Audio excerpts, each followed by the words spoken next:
Smith.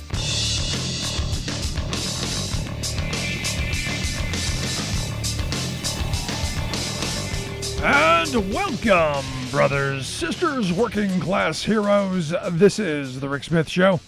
Thanks so much for being here today on the big program. Lots to get to, lots to talk about.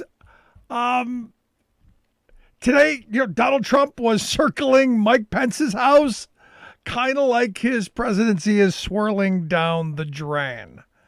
Kind of a weird scenario. If you saw the videos that were on social media, oh, that's right. Donald Trump can't see what's on social media. He's not there. But it looked kind of weird, kind of like, an ex-boyfriend driving past a girl's house, kind of like a jilted lover looking for a peek out the window, some kind of a glimpse, some signal to say, hey, it's okay. Very, very bizarre. Now, the rest of us are, cooling towards Donald Trump. In fact, the approval ratings have sunk to, just right almost at the all-time low. His approval ratings have sunk down to 33%. That matches his all-time low of August of 2017. And look, a majority of us are saying he's responsible for what happened on January 6th.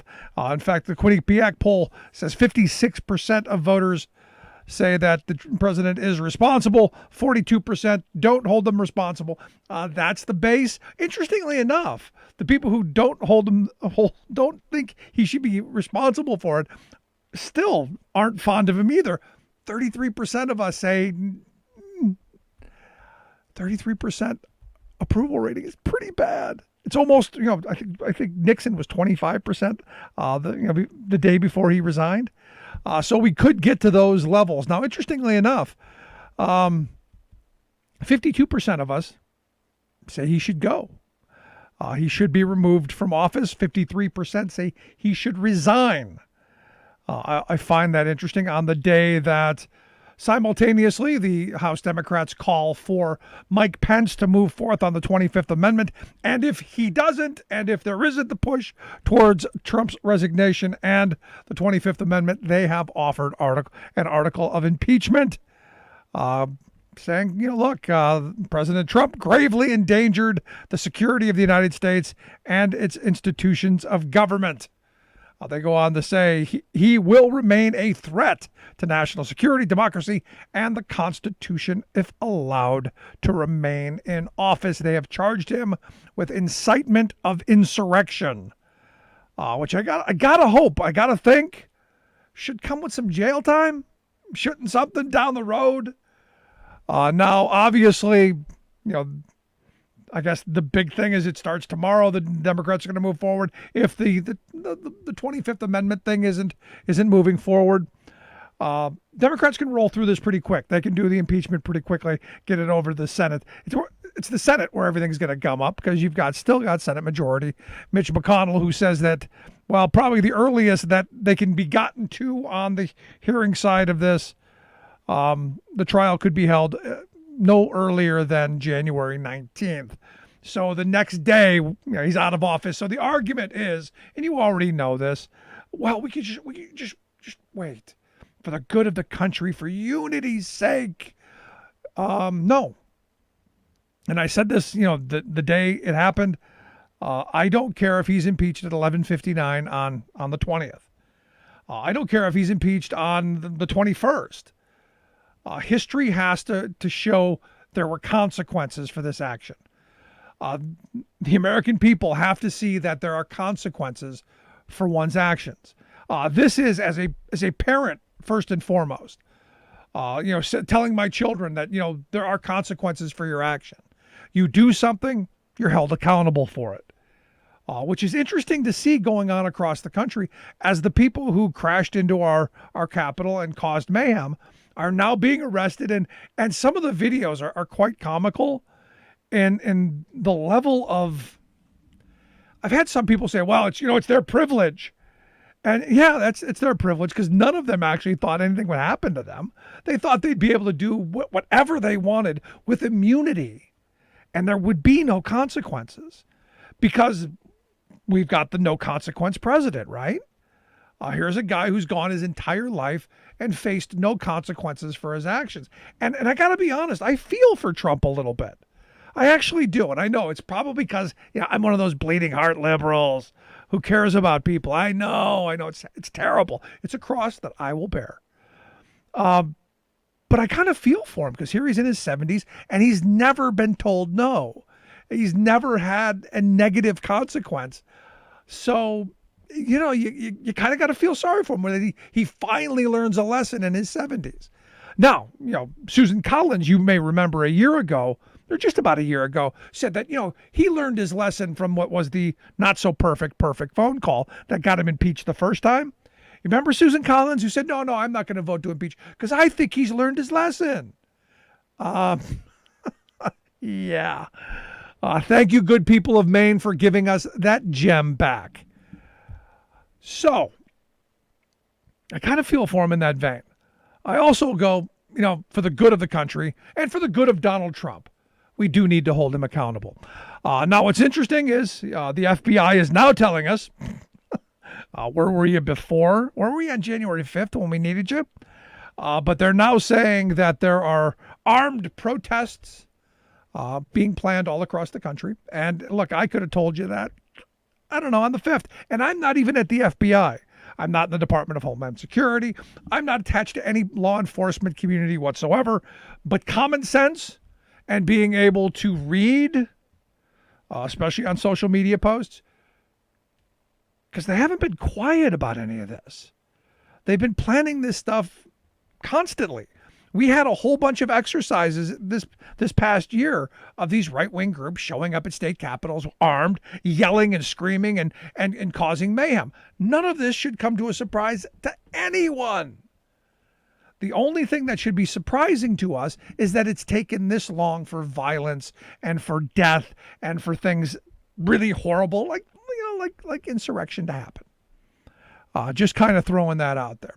Now, I also understand this weekend, they're talking about in Ohio, armed protests. I guess the police are figuring out how they're going to deal with that. The Pentagon evidently has authorized some 15,000 National Guardmen to show up for the inauguration. So we're gonna have a very secure inauguration.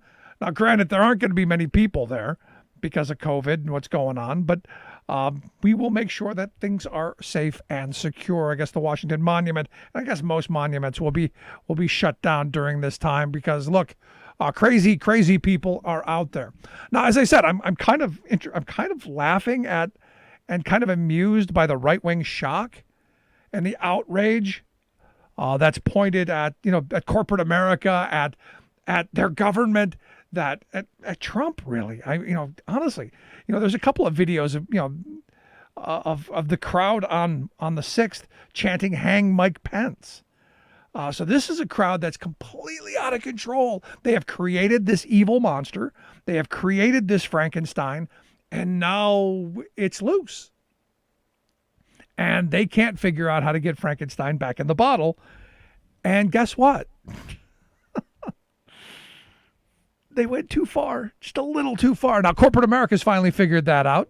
There have been a number of corporations over the last couple of days who have said, well, you know what? We've got to stop giving money to politicians.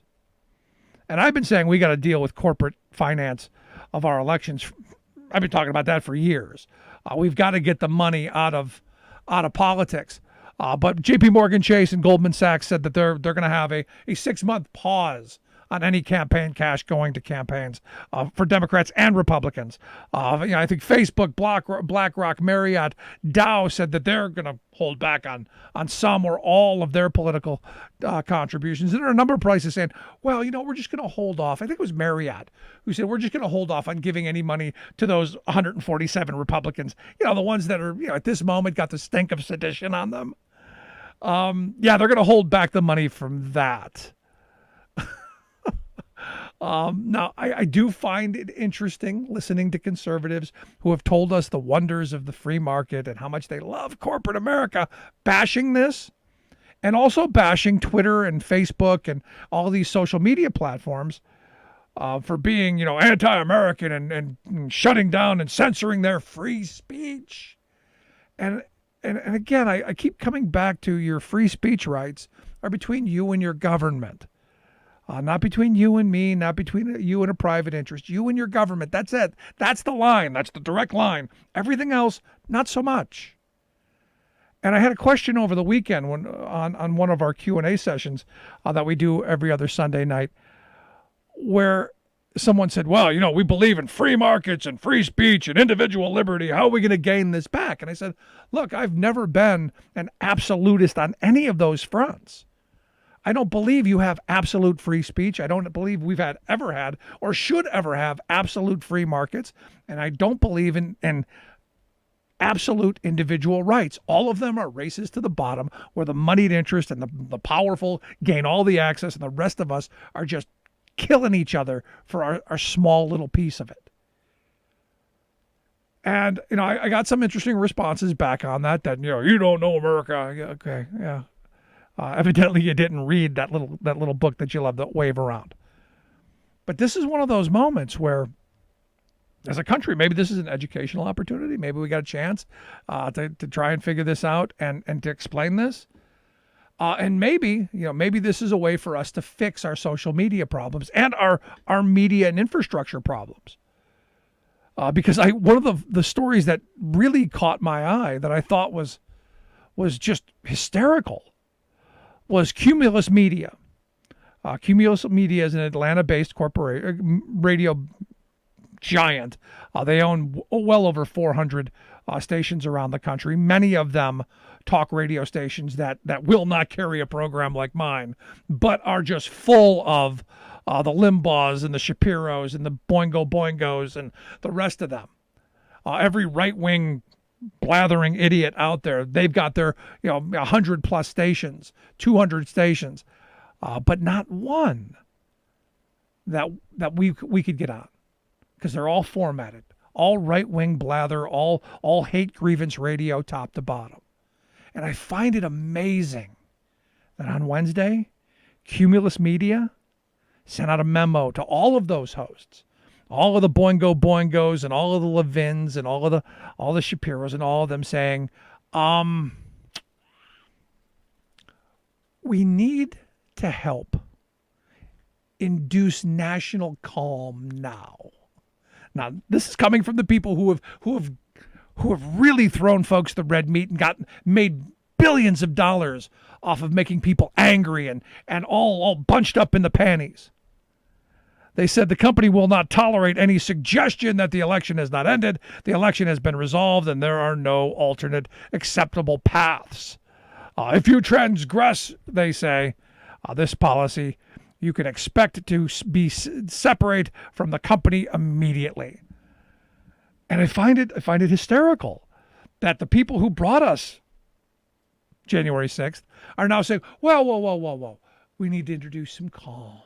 We need calm. We need to calm down. Things have gotten way too hot. What they're really saying is, oh my God, we're in big trouble because we did this. We're part of this. We're responsible for this. We're the platform that started 40 years ago giving these people absolute rage. Talk radio is Orwell's 2 minutes hate, 24/7, 365.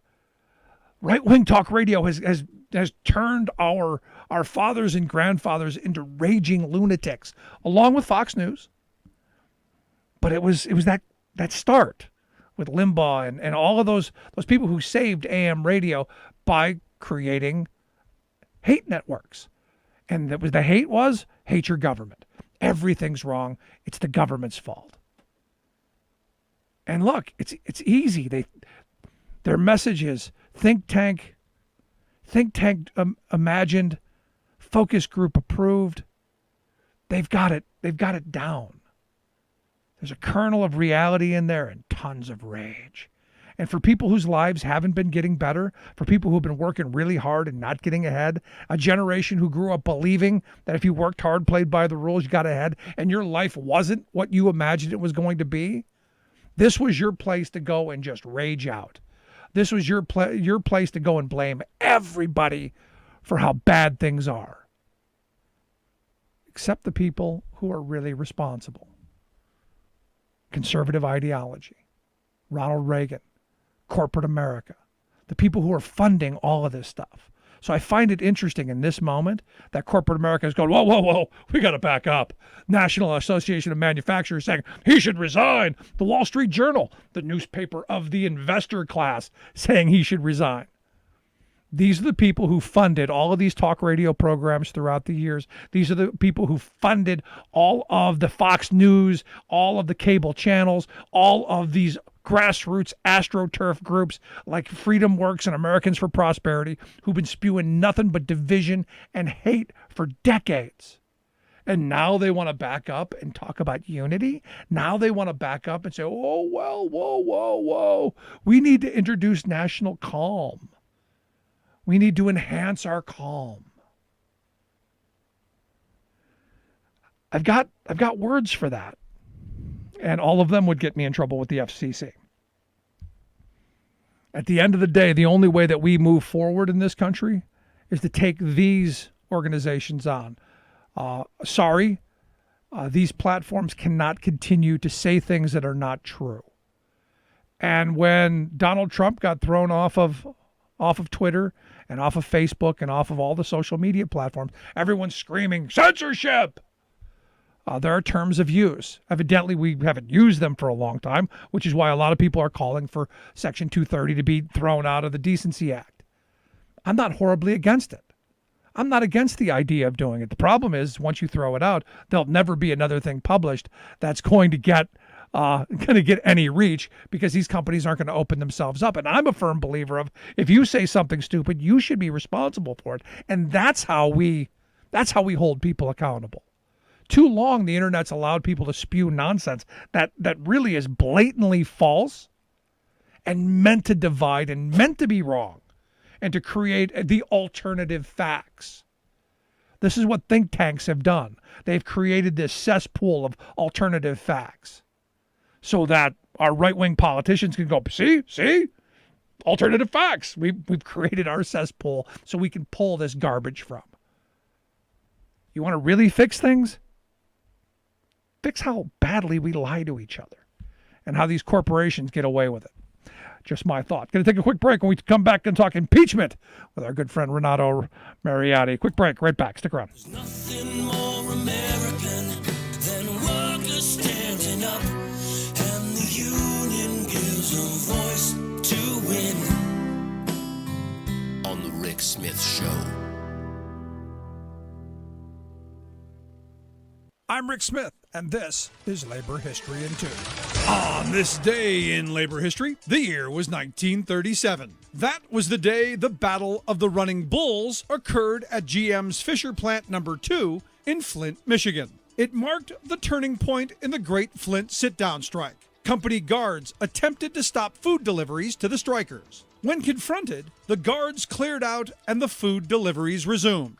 The guards, however, reported to the local police that strikers were holding them captive. The Flint police soon arrived, throwing tear gas into the picket lines and through plant windows. The sit-downers responded with plant fire hoses and slingshots loaded with door hinges. The police continued to launch tear gas at the picketers. Then the crowd pelted police with any debris they could find. It was at this point that the police began firing indiscriminately into the crowd, seriously wounding 16. Glenora Johnson of the Women's Auxiliary, speaking from the sound truck, called her women to action. She recollected in 1976, quote, that when I appealed to the women of Flint, I said, there are women down here, the mothers of children, and I beg you to come down here and stand with your husbands, your loved ones, your brothers, your sweethearts. Then I saw the first woman struggling, and I noticed when she started to break through and come down that a cop grabbed her coat, and she just kept coming. As soon as that happened, other women broke through, and the cops did not want to fire into the backs of women. When the women did that, the men came naturally, and that was the end of the battle. The Women's Auxiliary would continue to play a vital role throughout the strike. Sit down, you keep your seat. Sit down and rest your feet. Sit down, you gotta think. Sit down, sit down. For more information, go to laborhistoryin2.com, like us on Facebook, follow us on Twitter at laborhistoryin2. Welcome back to the Rick Smith Show. Now, here is Rick Smith. So it appears that the Washington, D.C. Attorney General, a guy named Karl Racine, he's looking into options on whether he can bring charges against Donald Trump for inciting a riot in the Capitol. And this would be interesting for me that we're, on the federal level, it's one thing, but for, to have the state, I know D.C. doesn't have statehood yet, but for the Attorney General there to say, hey, if they don't do it, we will. I'm not opposed to it. I'm here to share some thoughts on if that's possible, and B, where things are going with the push towards the 25th Amendment and push towards impeachment. I've asked our good friend Renato Mariotti to come talk with us. Renato's a former federal prosecutor and host of the fabulous podcast On Topic with Renato Mariotti. Renato, thanks for taking time for us. Absolutely, anytime, Rick. So let's start with this D.C. Attorney General. What are the chances of him being able to actually go after and indict Donald Trump? I'm sure this is after he's out of office, but what are the chances of him being able to do that? Well, I wouldn't be surprised if he tries, but there are going to be some challenges, I'll be honest with you, because Trump speechwriters, this is scripted Trump, and so he had some messages in there, some words in there about peaceful protests and so forth. It is hard. Incitement is a difficult criminal charge because of the First Amendment, and frankly, a lot of case law that was developed to protect people like us, because usually the government's after us for incitement when we're peacefully protesting. But I think if I was Trump, I'd be worried about it, because he can't pardon himself, and he can't be pardoned by Pence or anybody for a state offense. And so I think it's something to be concerned about, given that DOJ doesn't seem interested in investigating. Yeah, I mean, post-presidency, he's got himself an interesting row ahead, because there's still talk of the Southern District of New York. There's still talk of, the Manhattan DA. Now this, there's like a laundry list of people looking to go after him. And I hope he's as wealthy as he says he is, or he wants us to believe, because he's going to need every dime of it. Yeah, I think if he was smart, he would actually cut a deal now to leave early in exchange for a pardon from Pence and some other, promises, things of that nature. Try to get whatever leverage you can out of the next, 9 days? But I don't think that's his style. Yeah, but here's the thing. You're talking 9 days. I've got my Trump supporters are going, what's the big deal? Why go after impeachment? Why push? He's going to be out 9 days. Let him go. It'll be over. You libs won. You can move on. Why not? Why can't we wait the 9 days? Well, a couple of reasons. One is, who knows what the heck he's going to do in the next 9 days? I mean, there's talk of these Trump supporters are all discussing online about another insurrection in the Capitol, and no one can predict what Trump is going to do, whether he's going to encourage that or not. Regardless, I would say I think there's an important facet of impeachment, which is that you can prevent him from running or holding federal office in the future, which I think is an important thing, because none of us want to see him making decisions by nuclear warheads and so forth in the future. No, good point. Also, if he is impeached, he loses, I think it's like $1 million a year travel budget. He loses Secret Service, obviously can't hold office again, and loses whatever pension that they would get as well. I guess like $200,000 a year, which again, if he's as rich as he says he is, $200,000 a year isn't going to matter. But this would be a shot to the legacy, would it not? No question. Look, even if impeachment doesn't succeed, I think the second impeachment, he'd be the only president in the United States history to be impeached twice. I think for two separate episodes, I think that says something. If he is convicted in the Senate trial, he would be the first president convicted. Even now, he's the first president to have a member of his own party vote to remove him from office. That number may grow in the second trial. No, there's talk Murkowski and Pat Toomey from my state, both saying that he's got to go. Now, I don't know whether that means that they're going to vote for an impeachment, but they're both saying he's got to go. So if I'm him, if I'm sitting in his residence, I got to be going, I'm looking for an exit to keep me from going to jail, to keep me from spending the next however many years he's got left, fighting court battle after court battle. Yeah, really there have been press reports that he's been talking about a self-pardon. He discussed that with Barr. He's discussed that with Pat Cipollone, the White House counsel. I mean, he is concerned about his criminal liability, and he should be. It looks like the Manhattan DA in particular is very enthusiastic about investigating that tax case that he has, and he has spent money recently on expert analysis of his tax record. So I think that alone is a big statement, because you don't spend that kind of resources on expert witnesses unless you're pretty confident you're going to be moving forward. Now let's talk about the impeachment for a minute. This morning they unrolled the article of impeachment. I'm of the mindset that they've already gone way too slow on this. That should have happened, in my view, at 4:01 a.m. on Thursday morning last week. We should be well down the road on this. It just seems like this is taking longer than it should, because look, this is serious stuff. This is historic stuff, that to have a sitting U.S. president that you're accusing of inciting a riot on the Capitol, this is important. I agree with you. And I have been frustrated, and I will tell you, Rick, I've been on the phone and texting and so forth with multiple members of Congress since the attack on the Capitol. And I've been urging him to do just that, to try to push the Speaker to get this moving. I think there was some hope on their side that Vice President Pence would, intervene and save them, would take this off of their plate, which I find foolish. And I think it was them trying to play politics. They don't want to take responsibility for doing this. They're afraid it's going to, rile up Trump's base or whatever. They're concerned about midterms. They want to appeal to moderates, is what I've been told. That they're concerned that moderate suburbanites are going to not like this idea. I got to tell you, to me, it's for the good of the nation. We had to get them out of there. And I don't even like that we're waiting till Wednesday, because apparently they're trying to give Pence they're going to give Pence one last day. Like, you have one day to do this before we impeach him. I mean, to me, that's silly. Pence is never going to go against Trump. No, you're absolutely right. That's never going to happen. And what's interesting to me, and I had this conversation earlier today where I said, imagine had Barack Obama been guilty of this. Imagine had Obama done this, how fast Boehner would have gone after him, how fast the Republicans of the past would have gone after him, Gingrich or Hastert or Tom DeLay. Imagine how fast they would have gone after a Democratic president if this were on the other foot. He'd have been out already. It would have happened before it happened, I think. But that's one of those things that's just amazing to me, that Democrats just don't seem to know how to drive the car. Yeah, I got to tell you, there's a lot of indecision and disagreement on our side. We can never seem to get united at times. The Republicans don't have that problem. Of course, Trump has proven that sometimes they all get united in the wrong direction, right? They're strongly wrong, and at least we can take some solace that we're on the right side of history.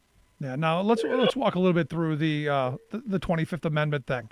Does this have to emanate from Mike Pence? Or can this call from any of the cabinet members? Now, look, a number of cabinet members have left. I got to assume that they were probably the Elaine Chao and Betsy DeVos. I got to imagine that they wanted to something, or I think. How does this process work? Yeah, what I think all these cabinet members resigning, what that tells me is they want to avoid making a difficult decision on this. And I think, by the way, that's why McConnell says on impeachment he's going to wait on the trial till the 19th. The Republicans don't want to make a vote on this. They want to just punt on this issue and have Trump waltz away, and them not have to confront this or get on the record one way or the other regarding Trump. So the cabinet members who would have potentially voted yes on the 25th Amendment have already left.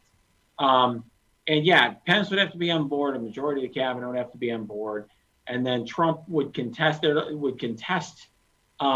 this, presumably in writing, contest this judgment that he's not well or fit to be president.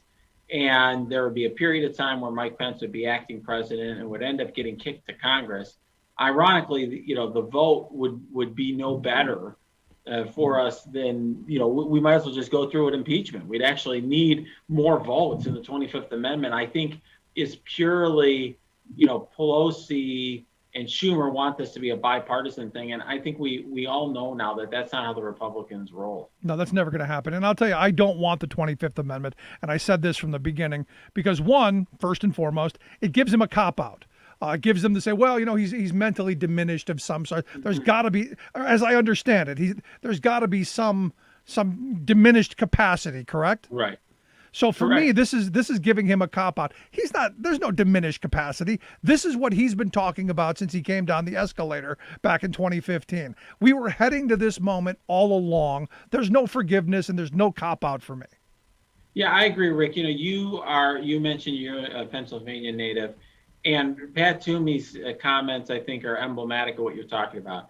He says, "Oh, Trump's been so different since the election, since the 2020 election. He's gone in this entirely different path. His personality's changed, totally different man." And it's like, are you kidding? This is the same guy we've been watching for 4 years, the same BS, the same narcissism, the same, name calling, belief that that this is a kingdom, a dictatorship, authoritarian, fascist sort of government.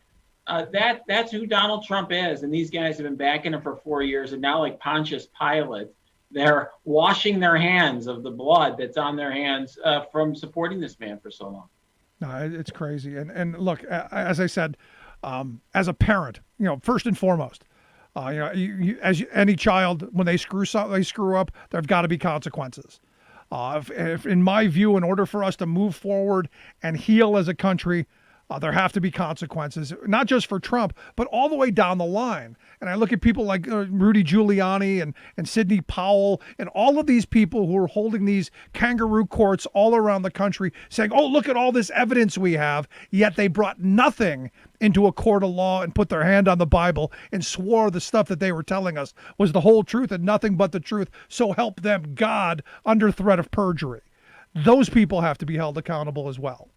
Yeah, I agree. They abused the court system. What they did is they brought cases, as you point out, Rick, that they were not willing to swear under oath, and they would be very careful about what they would tell judges, but what they would tell the public was something very false. And they would use the fact of a lawsuit, the fact that they filed one, to try to support these bogus claims. And sometimes they would make the false statements to the courts, and the courts would sift them out. But in any event, I think it's an abuse of the court system. They should all be disbarred.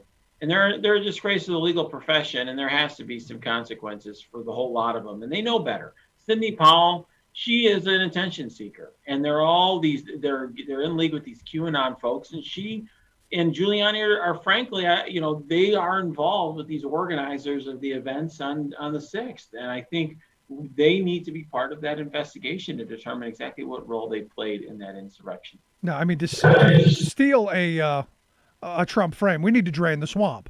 We need to get in there and find these giant swamp monsters that Trump has created. And not just Trump, and I don't want to give Trump too much credit, because this has been decades of right-wing organizing. This has been decades of billionaire money and corporate money going into funneling into these front groups and these think tanks and all of these message machines that have created this Frankenstein that now the Republicans are showing, oh, that's not us. No, that is you. You did this. You, to steal the Obama frame, you built this. Yeah, I think what Trump did is he took this Republican machine that had been built that was I would say promoting perhaps a corporatist agenda at times, or other types of, they call it conservative right-wing agenda, and he hijacked it and took it into an even more dangerous, more fascist, authoritarian, white supremacist, racist, overtly racist direction. And he made some of those beliefs acceptable. And, Hillary Clinton got in a lot of trouble for calling some of his supporters deplorables. And I certainly would say that the people that attacked our Capitol building were deplorable people. And some of his supporters are, these people online that are fomenting threats and threatening to kill President-elect Biden and the Vice President Pence and all the rest. Those people have been brought to the forefront and been amplified by this right-wing machine that has been created from Fox News and Newsmax on down, and all these organizations that you mentioned as well. And let me ask you this last line of questioning I've got you, because everyone's on the right, they're losing their ever-loving freaking minds over the fact that that all of these social media platforms have said, you know what, we're not in favor of inciting a riot. We're not in favor of overthrowing democracy. We're not in favor of usurping the ballot box. So we're getting rid of him because this is bad for our country. And they're losing their minds over it because of this Section 230. Any thoughts? Well, the funny thing is, if that Section 230 didn't exist, all these people would be banned along with Trump, because frankly, that section is what enables a lot of the free speech that we do have on the internet.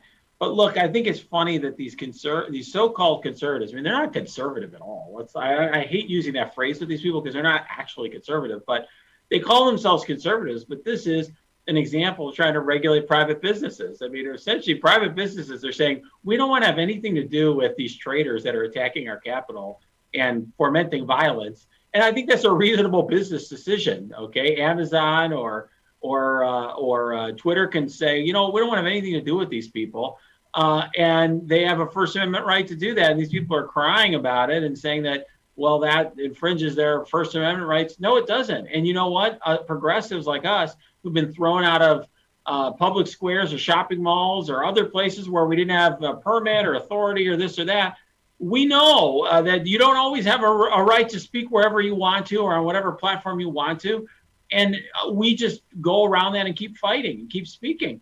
And that's what they're going to have to figure out a way to do. But they certainly don't have a right to use particular private platforms. Excellent point. But doesn't this go back and show that there's a certain privilege that group believes that they're entitled to? Because I've talked to a couple of them that they think what happened to the messaging that's come out has just been horrible, that they didn't do anything wrong. That's their capital. It's crazy to me.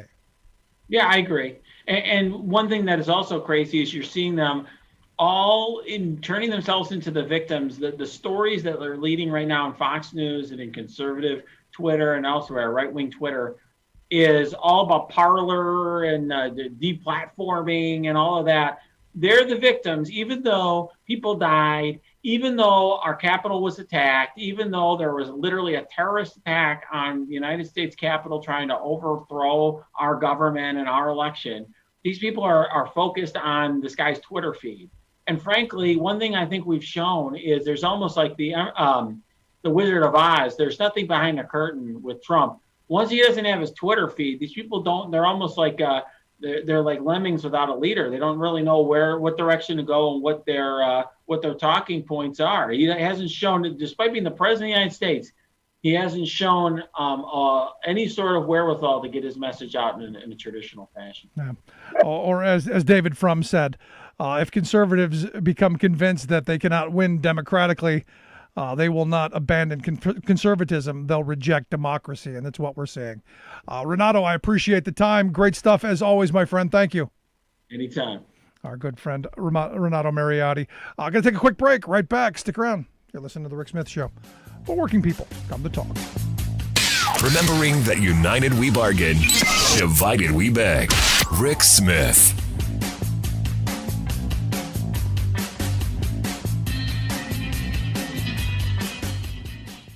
I'm Rick Smith, and this is Labor History in 2.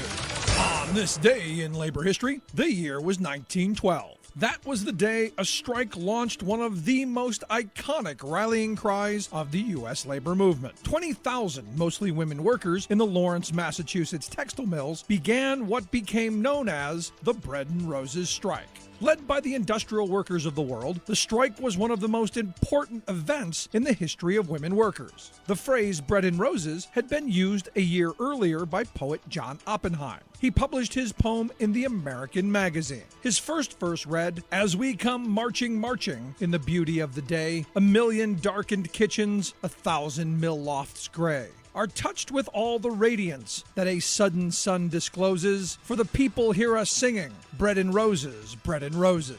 The second stanza continued, "As we come marching, marching, unnumbered women dead, go crying through our singing, their ancient cry for bread. Small art and love and beauty, their drudging spirits knew. Yes, it is bread we fight for, but we fight for roses too." The poem described a call by workers not just for bread or better wages for the basic needs of life. It also called for roses, a life that could include time for beauty and meaning.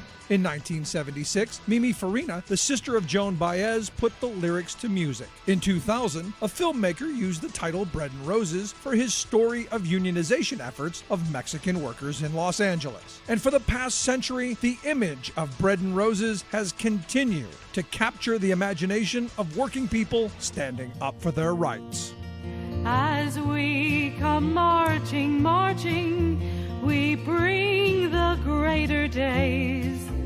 For the rising of the women means the Like what you hear? rising Check out of more at the laborhistoryin2.com.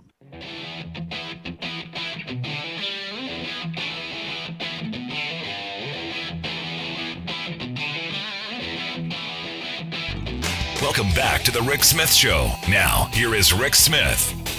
So, Linda Sanchez, the Democratic representative from California, evidently told People magazine today that she doesn't believe that seditious occupant of the White House should ever have his name on anything. She says, I don't think that he deserves any of the benefits that are conferred on prior presidents. She says that she's working on a piece of legislation that would mean nothing. Not a bench, not an airport, not a highway, school, nothing would bear the name of this traitor. Those are her words. So I guess no honorary restroom at the at Grand Central Station then? Nothing for him? Now, if you remember, after the Reagan years, there was an enormous push to get his name slapped over every building. And I'll tell you, I'm a little concerned about that. I've seen the T everywhere after the damage that this guy has done. And I'll tell you, no more. He's done no more damage than anywhere else. But to federal workers and to labor law in this country, he has been horrible. And right now, I guess the EEOC has come out with a decision that's going to make pursuing discrimination claims that much more difficult. And here to share some thoughts on that decision and why it's important, I've asked Jacqueline Simon to come talk with us. She's the Public Policy Director at AFGE, the American Federation of Government Employees. Jacqueline, thanks for taking time for us. Oh, thanks for having me. So, I'm looking at this EEO decision, or EEOC decision, that's basically saying that you guys can't represent or federal unions can't represent people who are seeking discrimination claims. Why? How is that, and why is that? Well, what the rule actually does is prohibit any union rep from using duty time to represent a coworker in an EEO matter. This rule won't affect anybody in the private sector. It's just an attack on federal employee unions. Right. And, the federal government's a great big open shop. And we get what's called official time, which is duty time to do our representation. And we bargain for it. And so we get official time for other, representational activities. Our shop stewards, our local presidents, vice presidents, et cetera, do all their representational work on what's called official time. But then there's another bucket of official time that has nothing to do with the labor management statute official time, and that's for official time for EEO matters. And what this rule does is say that, you can have anybody you want except your union rep getting some official time to serve as your representative in an EEO matter. So this is directly targeted specifically at you guys, right? I mean, this is Absolutely. an ideological. Absolutely. This is we're taking those unions down. That is correct. That it's to delegitimize the union and the workplace as a representative, but it's also, the union rep is the person who's got training in EEO matters. It's the first choice of virtually anybody who wants to bring an EEO complaint. They want their shop steward. They want somebody who's done this before, who understands the procedure, who's trained, who's trusted, who's been elected to be the representative of the workforce in the workplace. And the EEOC has said, no, that's the one person you can't choose. Yeah, I mean, why would we possibly want competency and helping actual people when we can, basically separate people from the herd? Because when I saw this, I'm going, this obviously, this administration has been targeting public sector unions their entire time, from Janus on down to, all of the executive orders and all of the things that he has done over these last 4 years. And this just seemed to be another one in that line.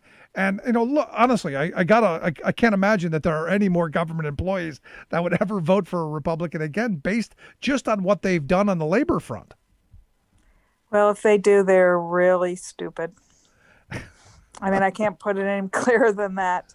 I think there's absolutely nothing to justify any federal employee supporting anybody who represents the policies of this administration. Yeah. And, the EESC took this vote Thursday, the day after the riots on Capitol Hill. And, you should have heard these Republican commissioners deploring the lawlessness. And then they proceeded to do Donald Trump's dirty work the very next day. Well, they've got an agenda to get to. This was on the bucket list, right? I mean, this is the kind of stuff that, that's on the bucket list to destroy any representation workers have. And look, and I tell my union friends, first they're going to come for the public sector, and they're going to go full bore at destroying what access workers have to representation in the public sector, and then they're going to finish off the private sector because they're almost there. Yeah, this was definitely highly controversial. They got 11,000 comments from the public, and what's very unusual in a public comment period for a proposed regulation, after the period for public comment ended, they extended it an additional 30 days to try to get some positive comments. But the entire civil rights and women's rights community wrote in strongly opposing this reg. I mean, there was just overwhelming opposition from people who would be affected and people in the civil rights community. And, the irony of this, I mean, here we are in the so-called Me Too era. This is a absolute green light to abusers and harassers and discriminators, because nobody will be able to ever hold them accountable in the federal government. Well, I mean, it's coming from an administration where, and don't take this the wrong way or be offended. This is a guy who said you could just go up to a woman and grab him by the you-know-what. Yeah, well, that's what this is. This is to make sure that nobody will be held accountable for that kind of behavior or that kind of talk in the federal government. Now, just so we're clear on the discrimination front, and I don't expect you to be the expert on the EEOC, but it's just not race claims. We're talking age claims. We're talking gender claims. We're talking discrimination on a number of planes, right? That's correct. Any that I've missed? Because, I often get, well, all you're talking about is minorities. Well, it could be anybody. Any one of us can be discriminated on certain levels, and you want a fair arbiter of the law to be in charge of things, and not people who are so heavily weighted to one side or the other. Right. Well, these guys, these people aren't the judges per se. They're the commissioners, and they decide the rules. But what this does is make it so that if you're a federal employee and you want to bring a claim forward, and you don't have the money to go hire a private lawyer, what the law provides is that you can choose a coworker to be your spokesperson, your representative. But you have to meet very short deadlines. You have to understand the process. You have to know the right words to say in your complaint so that it's judged to be a valid complaint. And, the person who's sitting next to you, who might be a very nice person or a person you trust, of course, you also have to tell probably a difficult story, who's never done this before. There's no time to learn from scratch in order to be an effective advocate. That's what the union steward is trained to do. And that's who you can't choose anymore. No, and that's an excellent point. The reason that you have trained stewards, and the reason that you sign on to a contract and you become a member of a union is that you have that representation, that institutional knowledge, that ability to do these tough things. Now, it's my view.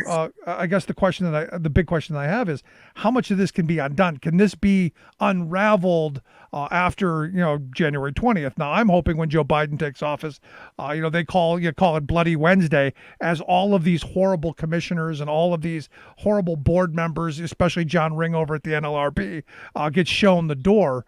How much of this can this be rolled back? Can this be undone? Well, you just brought up two separate issues. The commissioners serve fixed terms. Right. Well, no, but I And understand that. And the reason so I brought Ring up is they can't, that's we a whole can't get nother rid of thing. them. I'm Right, that's a look, whole you know, other Donald thing. Trump has shown us we can fire anybody. Well, there is that. But these commissioners do serve fixed terms, and some of the ones who voted the wrong way on this will be with us for several more years. But as far as undoing this rule, yeah, there's a process, a congressional review process that we're going to pursue. And we've got various options for trying to overturn this, and we'll pursue every one of them. Yeah. No, I mean, because obviously January 20th things get a little bit better, hopefully, but the damage is still going to go on for sadly years to come. Because as much as I want there to be Bloody Wednesday, I don't see Joe Biden going after these commissioners and getting rid of the horrible ones, and especially the one that I can't stand over at the NLRB, which is completely different from this. I just don't see him doing that, but I wish he would. Yeah. Well, yeah, there's quite a few that we'd love to see disappear in various agencies. When at one point in the proceedings, one of the commissioners asked to just delay this rule until the unions had an opportunity to negotiate more official time under their contracts, because that was, you referred at the beginning of the show to these executive orders targeting federal employee unions that took away our most of our duty time, most of our official time. And so this commissioner said, well, you've taken it away with one hand and you've taken away with another. So it's not like they have extra official time under their contract to use, even though this is supposed to be additional EEO official time. So could you agree to an amendment that would delay this until such time as the various agencies and their union can negotiate new terms for their contracts to accommodate this rule? And of course, that went down right away. Yeah, because they're going to tell you they're just not going to negotiate for anything. How do you negotiate with terrorists? Yeah, they were pretty scorched earth. There's no question about that. So last question I've got for you, because in looking at this, there is hope for the new year. What are you looking for from the Biden administration going forward? They've named Marty Walsh as the incoming possible Secretary of Labor. Do you have a thought on him? Are there things that you think he can do to help make sure that this is going to go in a positive direction? Where do you see things going after the 20th? Well, we're going to have a big organizing push. And we hope and expect that Biden will immediately revoke all those executive orders that pretty much destroyed our collective bargaining rights and our official time, kicked us out of the workplace. And once we have that restoration, we have plans for a big organizing kickoff to try to bring people back into the union. I think there'll be a lot of hiring in the federal government, and that's another opportunity to organize and just try to revitalize the union, because this has been a very, very tough 4 years for us. So those are the things we're looking forward to the most. Sort of restaffing. There's been tremendous attrition. So many people left in disgust, and the agencies are understaffed. And so we're looking for the opportunity to bring new people into the union, new people into the federal government, and an opportunity to get back to work and perform the mission of our agencies. Yeah, I mean, the good thing, if you could say there's some positive on the horizon, I've talked to a number of people from AFGE over the years, and they say in the VA there's like 50,000 positions that need to be filled. Right. EPA, right. there are hundreds of jobs that need to be filled. And in virtually every branch of our government, there are hundreds, if not thousands, of jobs that need to be filled. At a time when we're going to need people to have jobs, this could be a good thing.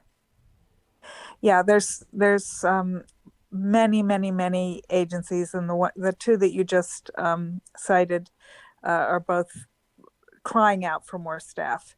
I was on a call earlier today about with some of the Biden folks about their plans for trying to, vaccinate 100 million people in 100 days. And the most obvious mechanism for doing that is VA facilities around the country. Most people are unaware of VA's fourth mission, which is a public health mission. And the fact that, the Trump administration, as to facilitate privatization of the VA, kept them understaffed. And this is a perfect opportunity to staff up, help with vaccinating people against coronavirus, and get the VA hospitals and clinics up and running at full capacity again. No, you're absolutely right. It's curious to me why we haven't seen a mass mobilization of people to get needles in their hands to stick it in people's arms. Why we haven't had every person who's qualified to hold a needle doing so is just beyond me. And again, another failure, in my opinion, of this administration. Yeah, you're absolutely right. But I'm hoping for good times ahead. I'm hoping that we move forward, because I don't know that we can go much farther behind. But Jacqueline, I appreciate you taking some time for us. Thanks so much. Thanks for having me. Good night. Good stuff. Jacqueline Simon, Public Policy Director there at the American Federation of Government Employees, AFGE. No, I'm serious. It's amazing to me that we haven't gotten to the point to where we're just jabbing everybody with needles to get these vaccines out. For instance, I saw, I was driving home the other day after my union meeting, and the local grocery store, its parking lot was just packed with people, lines of people zigzagging all over the parking lot.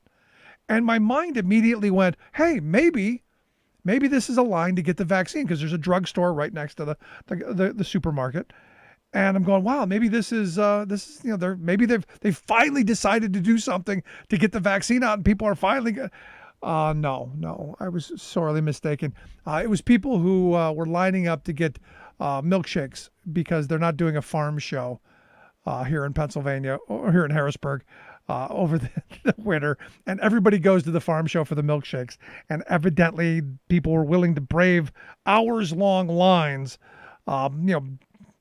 bumper to face to face with hundreds of people to get a milkshake. I guess they are to die for, are they not? And I guess this is one of those, well, literally so, maybe. Anyway, I'd love to hear your thoughts. You can email me, rick@thericksmithshow.com. Gonna take a quick break. Right back after this. Stick around. You'll listen to The Rick Smith Show. We're working people. Come to talk.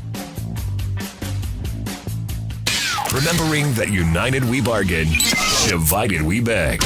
Rick Smith.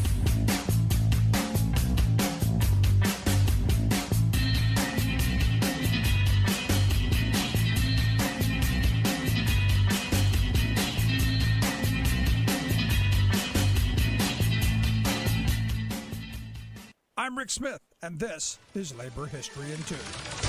Today in labor history, the year was 1912. This historic day marked the beginning of the Bread and Roses strike of textile workers in Lawrence, Massachusetts. The strike was led by the Industrial Workers of the World, the IWW. The state of Massachusetts passed a law reducing the work week for women and children from 56 hours to 54 hours. On this date, a group of Polish women at one textile mill opened their paychecks to find their wages had been cut by 32 cents. They promptly walked off the job in protest. Soon they were joined by many more workers. The strike swelled to over 20,000 strikers representing more than 50 different nationalities, shutting down most of the mills in Lawrence. The strike proved that it was possible to organize women workers and to organize across ethnic lines, two groups that many union leaders of the day thought too difficult to bring into unions. Despite police violence against them, the strikers stood strong. They won most of their demands, including a 15% pay raise. But why did the strike go down in history as the Bread and Roses strike?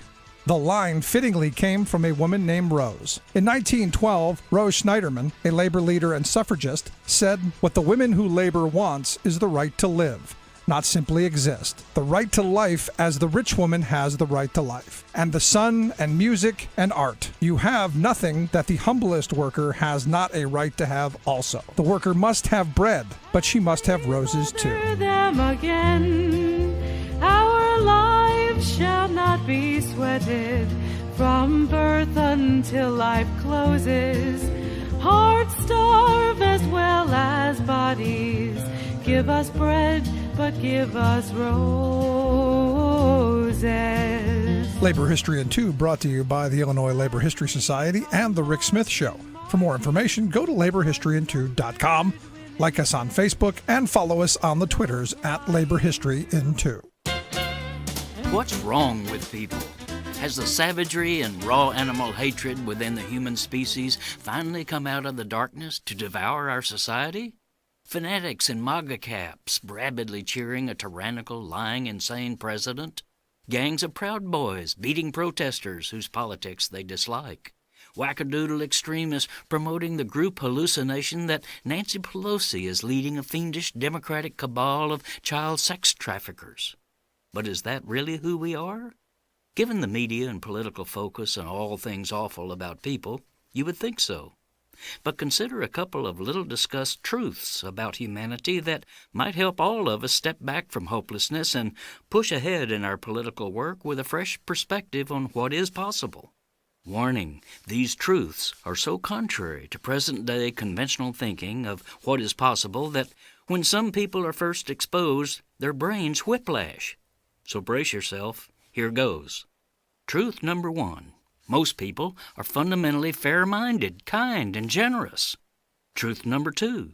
The basic human instinct is not dog-eat-dog selfishness, but social cooperation and sharing. You might holler in disbelief, how can such happy truths jibe with that litany of horrors we are experiencing?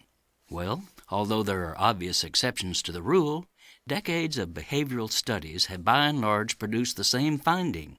The great majority of people are guided in their daily actions and relations by deep values of fairness and sharing. This is Jim Hightower saying, it turns out that humankind is, well, overwhelmingly kind. That's the deep, promising virtue that we should highlight, making people's innate desire for an equitable, cooperative society the basis for every one of our economic, political, and social policies. Hightower's commentaries are brought to you by the Hightower Lowdown, the monthly newsletter with Hightower's take on what Wall Street and Washington are up to. For information, visit hightowerlowdown.org. Welcome back to the Rick Smith Show. Now, here is Rick Smith. So as I said earlier, there are these armed protests being planned around the country, and the next one I guess coming up is this Sunday in Ohio, in Columbus, Ohio, as these right-wing groups again are planning to show their muscle and their little toys. Can't go anywhere without their little toys. But now the state police, now the governor, now people are starting to go, maybe we should take these lunatics seriously. Now, honestly, I can't believe that they didn't to this point, but maybe this is the wake-up call. And here to share some thoughts on how maybe they're going to handle things there in the great state of Ohio and why we didn't take this more seriously. I've asked our good friend David Pepper to come talk with us. David was the former chairman of the Ohio Democratic Party. David, thanks for taking time for us. Thanks for having me. What do you make of this? Now they're going to take this seriously. The police have got a plan, and it's secret. They're not going to tell anybody. Maybe they'll have barricades. Maybe they'll be somewhat better prepared than they've been, the last several times that they've had these exercises. Well, obviously, I hope they are. The State House in Columbus has had a lot of activity this year. We had a number of the open up rallies that had a number of clear indications of white supremacists, Proud Boys, insignias there. Did lead to some violence and jostling with other counter protesters. So hopefully they are prepared. I was saying before we started here, there's some images from a one State House rally of again, March, April, May, that were very similar. They were smaller, but the same kind of crowding at the door, just frenzies. So, hopefully the folks are ready. I will say, it's interesting. There was a worry at election time that there may be problems. So I've seen them shut down Columbus before. I couldn't, I eat Subway every day for lunch somewhere. I couldn't get anywhere. Every window was boarded up all over downtown Columbus. So, they were thinking that if they, depending on the election, something might happen. Nothing did. But it's clear they know how to prepare when they need to, as we also know they do in Washington. The question is, are they, figuring out that this may be one of those moments where you better be ready because, we know what happened last week. There's additional frustration because of, Twitter and a lot of other things, Twitter being shut down. So they better be ready. And it is worrisome. And my worry is the next 9 days, like we're going to have to be ready for anything. Now, we had you on the program last week, and you basically said, "Hey, this is coming." You were the one who was, like many of us, out in front of this, going, "Hey, this is problematic." How come do you think that they weren't prepared? Are you willing to go as far as maybe that this was something from on high that was allowed to happen, or was it just the fact that no one at the higher levels, no one in law enforcement thought that these privileged folks would ever do such a thing? I'm curious what your thoughts are. I don't know enough on the inside, and I appreciate, Tim Ryan of Ohio is looking into this and trying to get answers. I think a lot of people in Congress and a lot of, I've been reading accounts of people who often, have protested the right way in Washington, and they say we can't get anywhere near where these guys got, and we were marching about science or something. So it definitely is something that needs to be looked into. I don't want to reach any conclusions, 600 miles away from Cincinnati, but I do think it's very odd. And I probably tweet too often, but by 2 p.m. I was tweeting, what in the world is going on here? That they were, I can't remember what I compared it to, but comparing to some other, comparing to the what's it called, Lafayette Square, what they did with not the curfew, but what they did to break that up. I mean, they went to town on what was legitimate peaceful protest, and here you have much bigger crowd, much more hostile, and you have what you have. I think it's a combination of privilege. I think there's also, here Trump is, replaced some of the key people at DOD to be his people. They don't, whether or not he commanded anything, and we don't know that. Nothing would surprise me, to be honest. But even if they said, well, this is Trump's people, so we can't really do much about that because he's the president. We'll see how explicit it was. But I will say, I think one of the most troubling things of all this is once it was clearly bad, and there are new accounts coming out every day and again, I thought this as I watched it, the big show of force by the National Guard was sometime around 5 p.m. They could have been going door to door, doing great violence or worse for hours before those people showed up. And the idea that even Republicans, McCarthy and Graham, were calling into the White House and could not get, and Larry Hogan of Maryland, I mean, that is really scary. I mean, I think we were, and I'm not the first to say this, but I think we were very, very close to a mass casualty event. And I think that both the pre-talk needs to be looked at, but the TikTok of refusing to bring in real folks to do some real defending of these, forget politics, the second in line, the third in line. I mean, crazy, crazy stuff. And the fact that you didn't see a big show of force for hours, it could have been over in an hour. And a whole lot of people could have been, hurt badly or worse. I don't even want to say the words. And they didn't even show up. And that to me is worthy of looking into as what happened at the very beginning. That is really, really scary stuff. And I think we're going to see more every day that makes it worse. And I don't doubt, by the way, some people were there to make a lot of noise and didn't know that the guy next to them had weapons. But there were clearly a lot of people in these crowds that had very bad intentions and trained for this stuff and are amped up for this stuff. And those speeches by Trump and Trump Jr. and Giuliani, I remember I saw it live when Giuliani said, prepare to combat or whatever he said. I can't remember the exact words. But, that was one, scary, scary moment. And the response has to be looked at. Yeah, you're far more generous than I am in assuming that there are people there who who didn't know that this was possible or didn't know that people were this amped, because I read the social media posts of the people who were going there. I have a Parler account, or I had a Parler account. I was reading what these people were saying, and they were all, talking about, if they try and take my gun, they're going to stack up bodies. There was all of this chest thumping and all of this amping up of rhetoric. You had the congresswoman, that Q congresswoman from Colorado, saying, today's 1776. They weren't even using a dog whistle. They were blatant about it. They were out in front about it, and they wanted it. They were courting it. They wanted it, and they got it. Now they're trying to back away from it. And I look at the senator from your state, Rob Portman, who tweeted out today, we need to work together to restore confidence in the integrity of our election system. That's why I will introduce a bill to establish a bipartisan blue ribbon panel to provide transparency into past election issues and recommend best practices for the states moving forward. Give me a break in this moment. How about we hold those criminals accountable first, and even the people in your ranks, Senator Portman? No, it's awful. And, Fiona Hill wrote an article today, that the ambassador who got so well known during the last impeachment, saying this was a slow motion coup from the moment Trump started saying he didn't lose 2 months ago. And and I think she's right. This was a buildup, and this has happened in other countries, and that's what she writes. And if you think about it that way, it was the whole point to undermine, and then attack.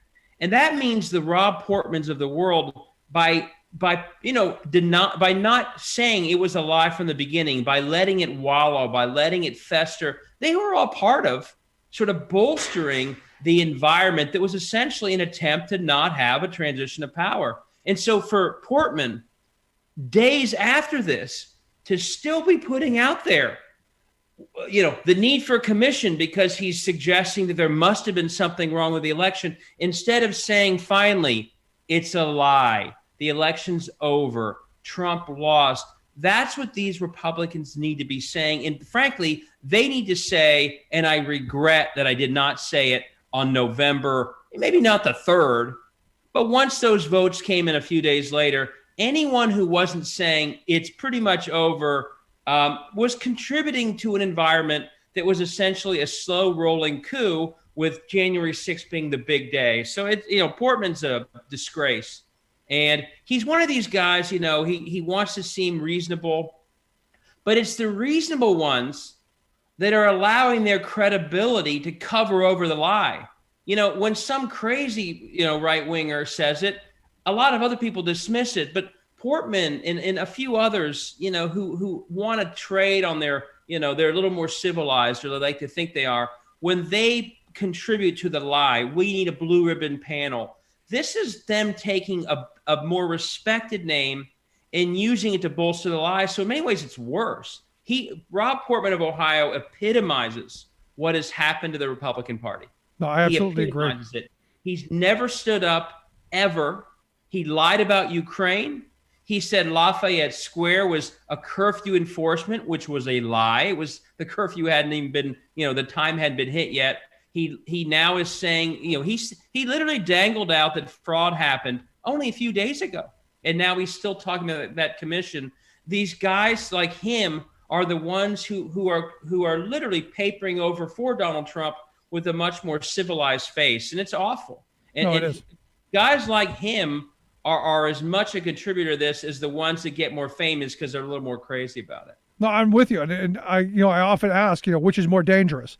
The person who, is the true believer, who believes all the lies, or the person who knows it's all BS but plays along because it's politically good for them and they can find an advantage. And I've known both types, and I'm more fearful of the ones who know it's all a sham, who know what the gig is, but still choose to use it because it's good for them. I put Portman in that category. Right. And because they have credibility, more credibility, when they're the ones who won't call it out, it adds to people sensing it must be true. When Rob Portman completely lied about Ukraine. He said the reason aid was held up on Ukraine was because Europe wasn't doing enough. When he said that, Donald Trump literally said the words, Well, everyone knows Rob Portman's honest. So if he's saying it, it must be true. That's what these guys like Portman have done. They've taken lies that might have been viewed as fringe, and they've helped mainstream them because they have more credibility and they never stand up. And instead of standing up now, he's saying, I'm sorry about the violence, but he's still pushing this bogus commission around bogus fraud. And the fact that it happened days after is sickening. And I don't get surprised often anymore. But when I saw that tweet come out, I thought, my God, he still won't drop it. And I think it's because he's worried about a primary in 22 from someone like Jim Jordan. No, and that's an excellent point to bring up because, what we're seeing, and I've been saying, since, Thanksgiving, since our Thanksgiving kangaroo court here when Giuliani brought the traveling lie tour to Gettysburg, I've been saying, look, this isn't about the election. This is about fundraising, list building, and jockeying for position on who's going to take over the mantle once Trump exits stage left. And you've brought up the important part because someone like Portman's afraid of Jordan taking over Trump's base and that seat becoming much more radical. So what do you say to the person who's saying, well, I justify what Portman's doing because we don't want a Jim Jordan? No, too bad. You are in public service. You do the right thing. If the lesson has not been learned in this era, then we'll never learn it. The appeasement never works, ever. They appeased on birtherism. They never stopped appeasing. Look where we are. They still want us to appease. Think of Mike Pence. People were chanting his name, hunting him down. And he is still saying, I don't want to do the 25th Amendment yet because things might get worse. Like, this strategy isn't working. It hasn't worked for Portman.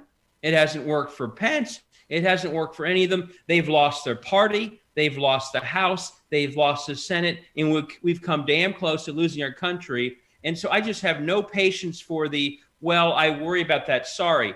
If you lose in 22, lose with a legacy that you stood up.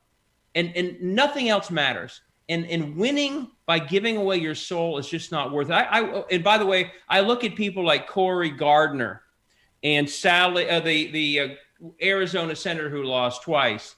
And I think about their lives. They literally lost their soul. They're going to spend the rest of their lives reliving what they did. I think it's commendable if you do the right thing and lose or retire, like let's say Toomey keeps coming around a little bit. Good for you. You will spend the rest of your life. Everyone will know you did the right thing. I actually think about right now for Pence. Think about Pence's decision. He could be the 46th president of the United States if he did the right thing, and he would go down as someone who helped save the country. Now, he won't do anything else again in politics, but that actually, if he thought about it, would be a much better place in history than sitting around for the next 4 years thinking he's going to be president by winning over people who are hunting him down in the Capitol. But I never understand why these people can't figure out, you do the right thing, you have a legacy that you can be proud of, your kids be proud of, or you can be Rob Portman. And win or lose, you've destroyed your good name because you never, ever, ever figured out how to have the courage to do the right thing. I can't figure out why these guys can't figure this part out. Yeah, well, there's also a part that I can't figure out is why Democrats haven't already moved on this. Why weren't the articles of impeachment introduced at 4:01 on Thursday morning? Why is it taking so long to get to this point? So I'm curious, as someone who was the former chairman of the Ohio Democratic Party, can we expect a more aggressive Democratic Party? I'm not seeing it yet. I'm a little concerned, to be honest. Well, I think hopefully the next couple of days they move very quickly because I am of the belief. I mean, for a moment, given how bad it was, I really was hoping that Pence would pull the trigger on the 25th Amendment. I think it was terribly needed. I still think it is. I mean, we're seeing these other rallies plan. For God's sakes, he's going to Alamo, Texas tomorrow. What is he trying to trigger with that? It's pretty obvious. So my hope is the next 2 days they move quickly. I don't agree with everything that some of the most progressive members of our Congress are for, but I think they've been fantastic. I mean, AOC has been on it in terms of don't give an inch, don't you dare appease these people. And if you're not for impeachment at this point, like you're lost.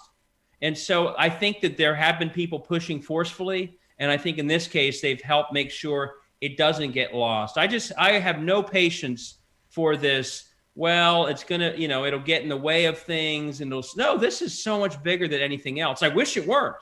I wish there were I wish the usual beginning of a new presidency could happen. But but this is too important. This, people keep saying it's too late to do this. I'm like, what are you talking about? Of course it's too late. He tried to stop the transition of power. That will always be at the end of the term. And if you just announce a rule that's too late, well, then everyone will try and get in the way of the transition of power. It's a ridiculous thing to say. So they have to set the precedent, and they have to get as many facts as possible. But I tweeted the other day, this isn't a very hard case. Are there facts to support that they were doing an insurrection? Yes, there are so many, and it's going to be more. Is insurrection an impeachable offense? Obviously. That's it. He just got impeached. Yep. Who's going to vote against that? And it isn't a defense again in impeachment to say, oh, that's being divisive. I mean, this is open and shut. And I think the reason Republicans are so scared of it is they won't know how to vote. They know that voting against this long term is terrible, but they are still scared of those Trump voters. So they still will do anything to avoid voting up or down on what is such an open and shut case of someone earning impeachment, far more than any other impeachment in our history. So I hope they bring it forward quickly. And I actually think the only benefit of time, although they didn't move quickly, the facts, I believe, are going to get worse and worse and worse. And the involvement in some of the questions, some of the points that you're making, some of the insider stuff, I do predict it's going to get worse than we know even today.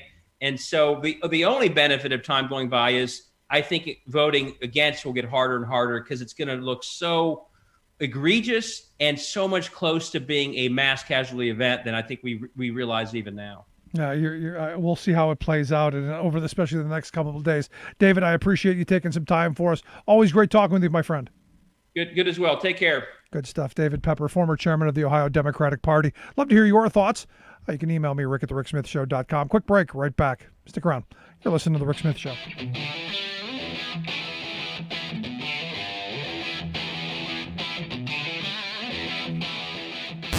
Saving work in America, one show at a time.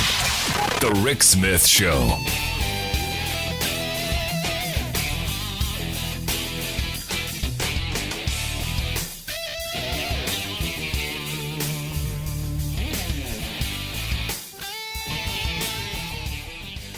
I'm Rick Smith, and this is Labor History in 2.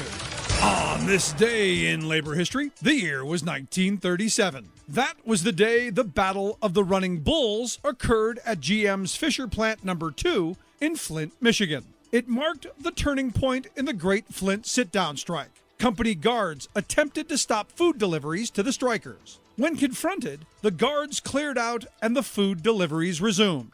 The guards, however, reported to the local police that strikers were holding them captive. The Flint police soon arrived, throwing tear gas into the picket lines and through plant windows. The sit-downers responded with plant fire hoses and slingshots loaded with door hinges. The police continued to launch tear gas at the picketers. Then the crowd pelted police with any debris they could find.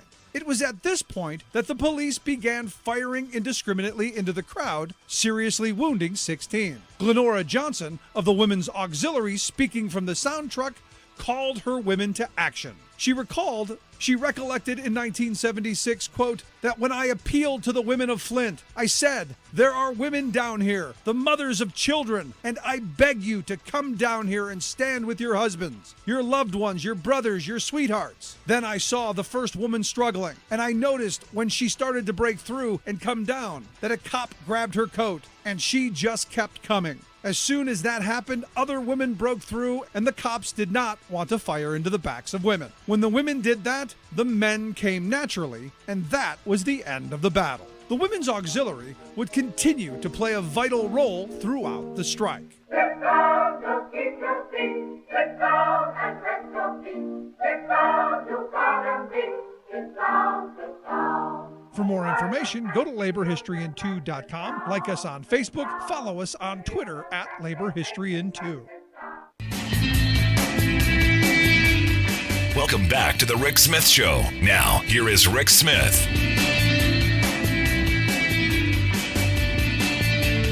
So Colin Powell says he no longer considers himself a Republican.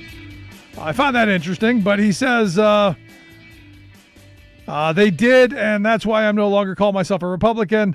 I'm not a fellow of anything right now. I'm just a citizen who has voted Republican, voted Democrat throughout my entire career. And right now I'm just watching my country and not concerned with parties. That's exactly what I would expect from Colin Powell. And I got to tell you, there's part of me that thinks you're going to see a lot of Republicans taking that route. Not the Lincoln Project, not the Never Trumpers, but people who kind of remained silent all during these last 4 years, who didn't really come out and condemn all of the dog whistle and all of the blatant calls for violence that Trump's been throwing out over the last 4 years. I think you're going to see a lot of these people going, I'm not a Republican. No. And I think that's going to filter down. And it's going to be an opportunity for Democrats, if they're smart, to do the right stuff, to make people's lives better, to move forward on a policy agenda that's actually going to, rebuild our economy, rebuild our country, and give people hope and opportunity. I've argued for a very long time that the grievance crowd, the angry, the angry old white guy is angry because he got screwed, as did other groups who. I have a friend who loves to remind me that I look at things through a white perspective, and I do. And it is my white privilege, and I admit that. I see these people and I understand that all those jobs that they had in the 70s, that paid really good wages in the 80s, that paid really good wages, those union jobs in manufacturing and transportation, those really high-paying, good quality, family-sustaining wage jobs were eviscerated. You saw the attacks on labor from Republicans at every turn. And the Democrats didn't do much to stand up and fight for it. I have some friends who were Democrats and moved over to become, Trump supporters, who said, look, the Democrats have never done anything good for us. And there's an argument there. There's an argument that says that they haven't done it. And when I look at these folks who showed up at these rallies, who thought that their lives should be better, they've been raised with the belief that they can do anything, they can be anything. And look, I raised my kids this way. You can do anything you want. You have unrestrained opportunities. We can figure out how to get. We'll figure it out. And I'm told by some of my minority friends that that's not how they were raised, believing that the country, this is an oyster and it's ours for the picking. That they were restrained by educational limitations. They were restrained by economic limitations. They weren't able to get those good jobs. They weren't able to get the things that these people took for granted. And I recognize that, which is why I have always said, to me, the way forward in this country is economic equality. And the way, in my view, you get that is you grow labor power.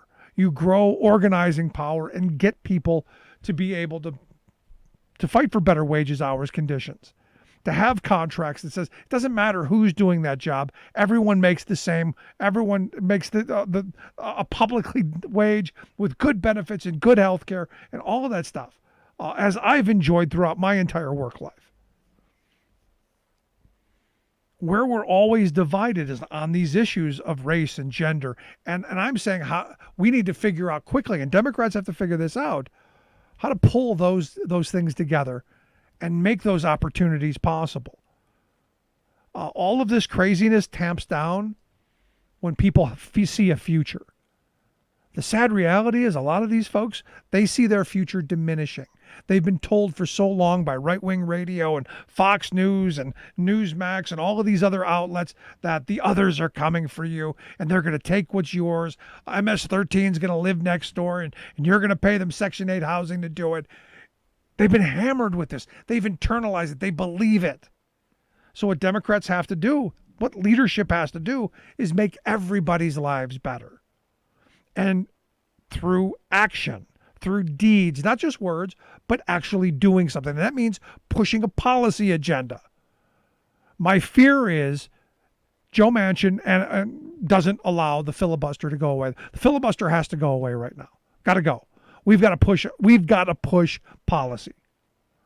We've got to pass some legislation to get money into people's hands. Joe Biden's talking about $2,000 a month for everybody.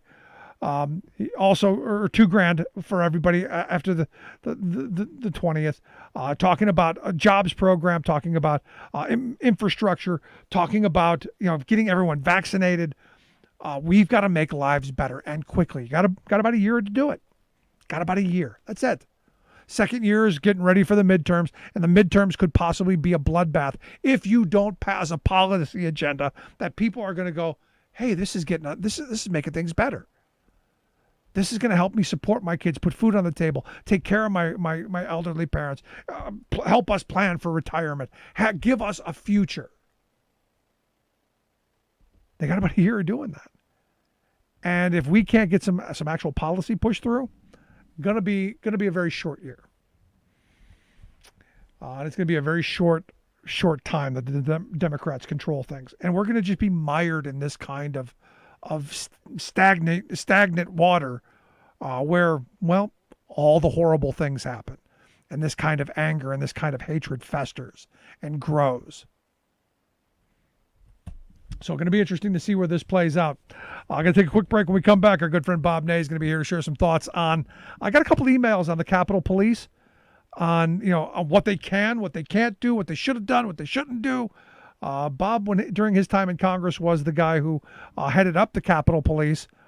Maybe he'll be able to share some insight into what we're seeing. Quick break. Right back. Stick around.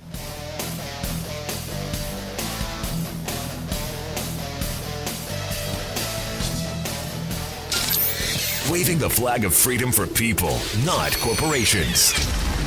Rick Smith.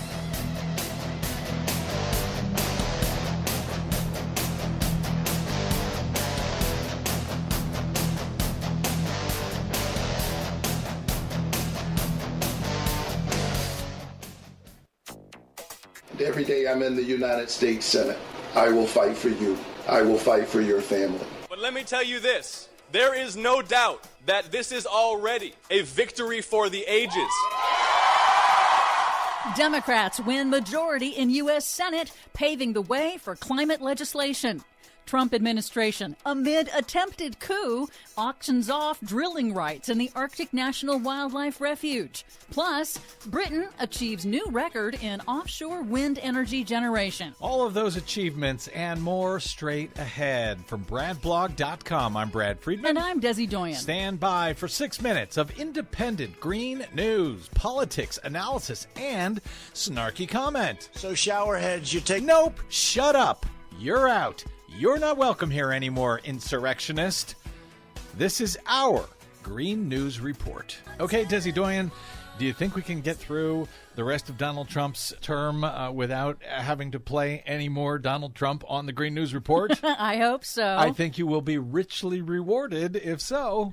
Well, as we go to air in the wake of the shocking, violent insurrection by Donald Trump supporters who attacked and temporarily shut down the U.S. Capitol on Wednesday, there is some normal news, and it's good news for all life on the planet. Democrats appear to have won control of the U.S. Senate majority after the runoff election in Georgia this week, with Democratic candidates Reverend Raphael Warnock unseating incumbent Republican Senator Kelly Loeffler and Jon Ossoff beating incumbent Republican Senator David Perdue. That's good news for the entire planet? Yep. Once confirmed, the Democrats will have a razor-thin margin of just one vote via Democratic Vice President-elect Kamala Harris as tiebreaker.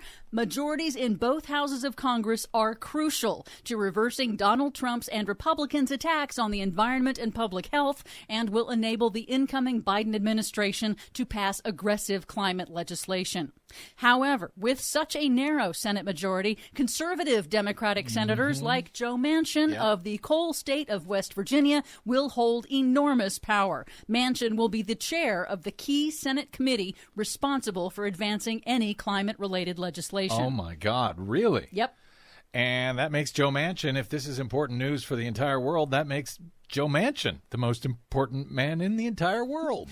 Meanwhile, the outgoing Trump administration is still in smash and grab mode. In Arizona, the administration will approve a controversial land swap, allowing global mining giant Rio Tinto to develop a copper mine on land held sacred by Native American tribes. And the administration this week auctioned off the first ever oil and gas drilling rights in Alaska's pristine Arctic National Wildlife Refuge, one of Trump's biggest environmental rollbacks and a victory in Republicans' 40-year fight to open up to the fossil fuel industry one of the nation's last remaining wild places. Yes, please note, that was not just Donald Trump doing crazy Donald Trump things.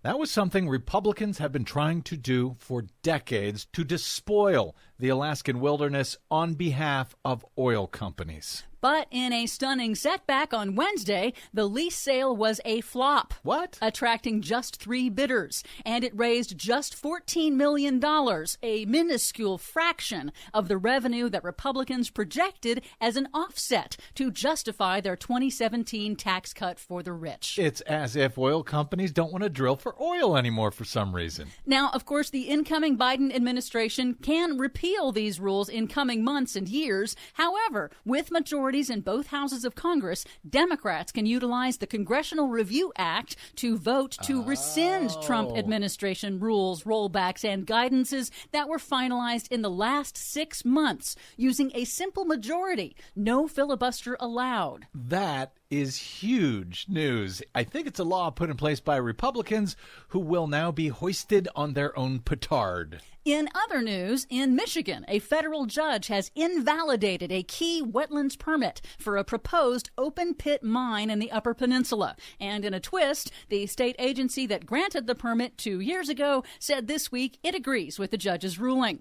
Massachusetts has announced a new mandate that by 2035 it will end the sale of new gasoline-powered vehicles within its borders in order to reduce the state's contribution to greenhouse gas emissions that cause dangerous man-made climate change. Finally, some good news for Britain. Thanks to some gnarly storms over the holidays, Britain generated more than half of its national daily electricity from offshore wind farms for the first time ever.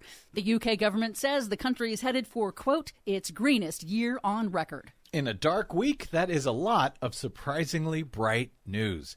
Thank you. For much more on all of those stories and the ones we couldn't get to today, check out our website at greennews.bradblog.com. Don't forget you can download our reports anytime via Stitcher, TuneIn, Apple, or Google Podcasts. Find, follow, and share us planet-wide on the Facebooks and the Twitters at Green News Report. I'm Brad Friedman. And I'm Desi Doyen. And this has been your Green News Report.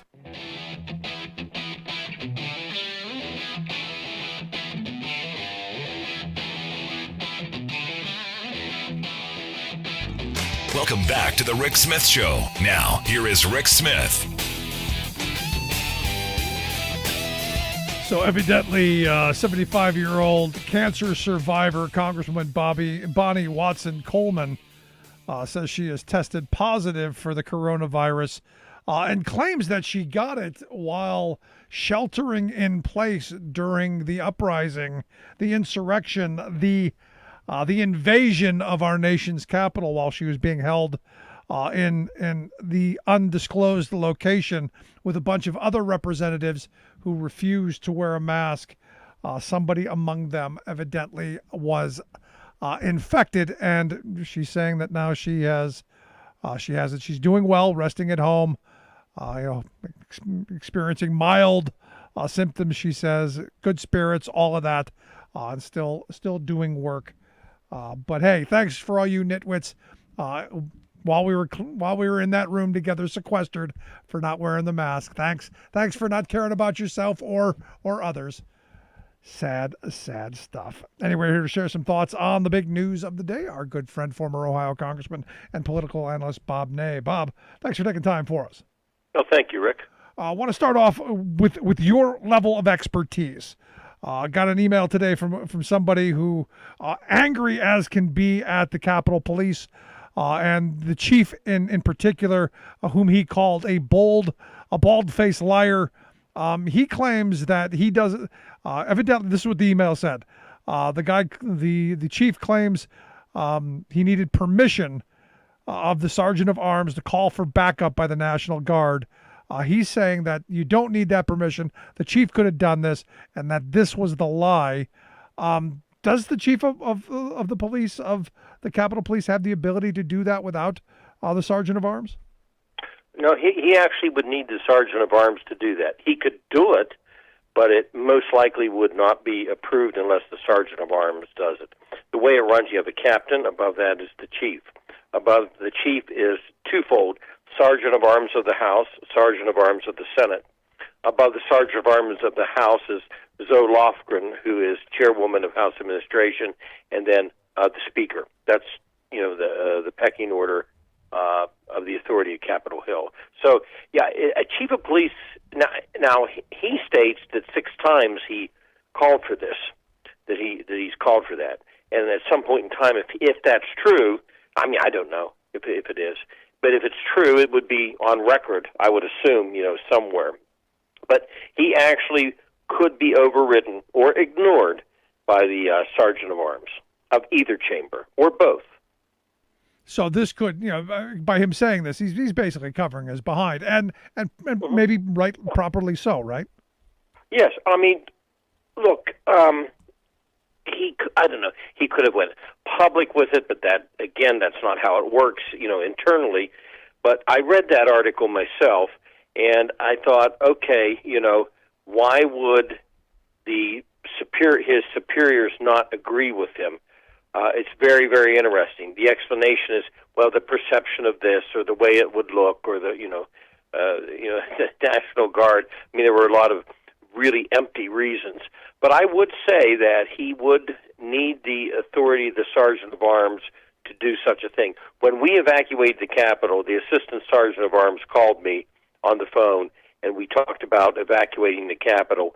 And then I told her we should evacuate, and she communicated to sergeant of arms. That's how we did it. That's usually sergeant of arms is the top authority. For example, unless there was an instant emergency, the chief of police of the Capitol Hill couldn't evacuate the Capitol. It would have to be the sergeant of arms. Well, wouldn't you call this an instant emergency? I mean, a breach, and having Congress people running for their for shelter. Oh, yeah. Could you say this was an instant emergency? Oh, yes, but the problem, I mean, with what he said, what I read, he was on 6 occasions, supposedly, a week prior, was saying we need to do this. He's actually saying that he had said and was waiting for permission a week even before this happened to institute the additional forces and guard. And the sergeant of arms, I don't know if it was both of them or one of them, the House ignored his requests. Now that opens up an interesting question then, because if the sergeant of arms did turn him down, and if he actually did do this, then you could argue that maybe this was the inside job that everyone's claiming it was, or allowed to happen, or maybe too much political thought was put into this. I think it's probably, I'm going to err on the side of too much political thought, because here's why I don't believe it would be intentional that they would have a meeting with sergeant of arms captain and the chief and say, hey, let's help them into the Capitol. Something like that would be known, and they're directly under the Speaker, and it would really taint obviously the Speaker's office, because there's always communication about these events. Now, it is a fact that before this event, there was communication between Tim Ryan, he's chair or oversees Capitol Police with the appropriations side. There had to be communication with Zoe Lofgren, she chairs the committee, and I know Maxine Waters personally talked to at least the chief or the sergeant of arms before this happened, and all points from what I understand, the internal police force assured all of these people, we're prepared for it. They assured them, and they obviously weren't or didn't. But I don't think at the top level. Now, obviously, we're finding out there were a few officers that, I think one's been arrested for aiding and abetting. But at the top level, I think it was more ignorance, obviously horrible judgment. And then, it's the president speaking to them, nothing's going to happen, that type of thought, which was obviously a horrible error. Yeah, a couple of them have been suspended, and as you said, I think one has been arrested. Or it's the other side of it as well, where I've been saying they didn't want to get into an armed confrontation, so they didn't want things to they didn't want to appear to escalate things right from the start. They were hoping and praying nothing bad would happen so that there wouldn't be a shootout in the Capitol. Right. That's true. And then I look at, this is a horrible, terrible planning and also thought, everything bad at the top of the levels, because if you look at most of the rank and file Capitol Hill police, they were out there in a horrible situation that they should never have been put in. One crushed through a doorway, one obviously beaten to death with a fire extinguisher, and on and on. When they were in the rotunda of the Capitol, and there were maybe 200 or 300 some people coming in who had not been through a metal detector, if the police at that point had started firing and those people had automatic weapons under their coats, it would have been, a free-for-all. So they were told, and I know this, I was told this off of Capitol Hill, they were told, the rank and file, to stand down, meaning, don't shoot unless you have to, unless, of course, they're coming through the door right where you enter, where the speaker is, because now they have found information that they were going to, somebody had planned to execute Nancy Pelosi. Yeah, I mean, there was a whole lot of ugly, the intent was a whole lot of ugly. Hang the vice president. Yeah, I mean, and the thing that they go, because, and I've been saying this for a while. I had been paying attention to the media posts. I've been reading what they were saying, going, as you said, they're going to execute Pelosi. They were going to do all these horrible things. How does the FBI, how does Homeland Security, how do these organizations, all the alphabets, not get this or believe it? How is that possible? Look, there were a couple of, like I said, officers complicit. They've arrested one. The top echelon of the Capitol Hill Police obviously left the rank and file to hang out and dry and die. We lost an officer. One also killed himself. I think it was yesterday. But when it comes to the question you asked, that is a big F- for all of them. They said, well, there wasn't the usual chatter. Yes, there was. By the way, I'm not telling a secret here. They put people in crowds. All right, when there's events around the Capitol, people are in the crowd. They look like the crowd, and they listen for things. That even happens. Well, if you were in that crowd, you'd hear a lot of things, and nobody can tell me that Homeland Security and CIA couldn't pick up the chatter that was all over Facebook about take on the Capitol, go get it. Then of course the words, including Rudy Giuliani, combat. Or that Lauren Boebert from Colorado, today is 1776. Mm-hmm. It's incredible. But they're horrible. To your point, the Capitol Police were put in a position that they couldn't win.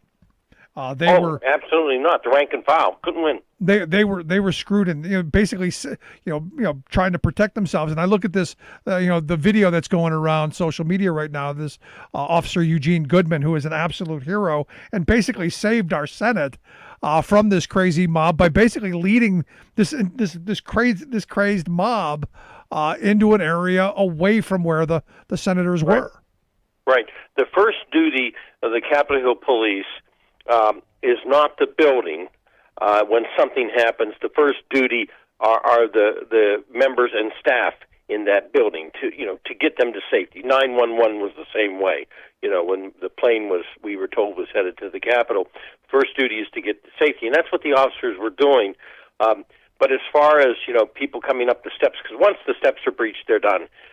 Again, for most of the rank and file, except for the few that obviously took a selfie and things like that. But for most of the rank and file, they were in an absolute no-win situation.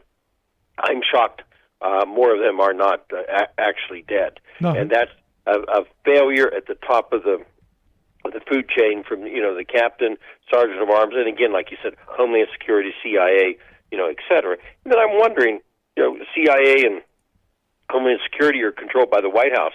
Did they intentionally just say, it's okay, what the heck? At this point, anything's possible. Well, that's possible. Now, I want to get your thoughts on, are you surprised that it's taken this long to move forward on the impeachment? I said, Thursday, 4 a.m., as soon as they certified Joe Biden as the next president, the articles of impeachment should have been slapped on the table. But here we are today. They've unfurled one article of impeachment for inciting a riot. I guess we're going to wait a day. We're going to wait some time. I guess we got all the time in the world, huh? Well, here's the other problem.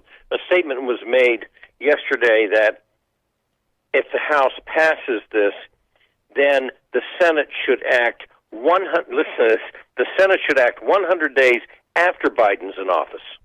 Which you've got to be kidding me. Act one. You can imagine what the media will do. Okay, day 2 of Biden. Well, what's going on with the Senate? Day 3 of Biden. What's going on with the Senate? That's what would happen. Sure. You can't wait 100 days. The other thing, they gave a 24-hour notice for Pence to do something with the 25th Amendment, which is not going to happen. And I'm with you. If you're going to do it, just do it and get it out there and throw it out there, and also narrow that impeachment, because I listened to Republican Senator Toomey and Sass and a couple of others narrow that impeachment to the inciting of the riot, and that would be a better opportunity to pick up some votes. Isn't that what they did? I don't think they didn't include the phone call into Georgia. They didn't include a lot of stuff. It's just that one thing, right? Right. They did do that because at first they were going to include a bunch of other things. They had to keep it narrow, and I heard Sheila Jackson Lee comment on that on TV way early. I think that three days ago she said it must be narrow. So, that message was out there. But the time frame of it, yes, Pence has 24 hours and on and on and on. Get it out there, get it going, and absolutely, definitely do not wait 100 days to give it to the Senate. No, but here's the thing. Pence had his time. This weekend was supposed to be that time for Pence to get things in order and for Donald Trump to figure out how to resign and let Pence become president to get his pardon. That hasn't happened. Well, Pence's staff has been banned from the White House, and as far as we understand it, Pence and Trump have had zero conversation, since this began. Yeah, but evidently, and I don't know if you saw the story of it. Evidently, Marine One was circling Pence's residence. Oh, really? There was video of on Twitter of the Marine One circling the Pence's residence, which I find. I mean, if I don't know, if you were Pence right now, I think I'd be in a bunker, not because of the rioters and the mob. I think maybe because of the president. Yeah, no. Then you saw the video of the people who were there on Wednesday saying, chanting "Hang Pence." Sure. Well, the president stood there and he said, "I'm with you. Let's go down Pennsylvania Avenue. Pence can stop this." I did a show 2 weeks ago where I was told that I had to be out of my mind because I said Pence can't do anything. They had me back on the show to say, "Gee, you were right." Well, no kidding. It's not rocket scientist. Pence knew it. Everybody in the country knows it. I don't know if the president knows it or not. Maybe the president fantasizes Pence could have banged the gavel, said, "Hey, shred that Constitution. I'm just going to make it Donald Trump today." I mean, he can't do what the president wanted done, but yet the president knowingly told that crowd he's the last resort. He can change it. Yeah, no, and he couldn't. It's crazy. That's sick. But and maybe he's been reading the Q stuff that says he's going to be inaugurated in March.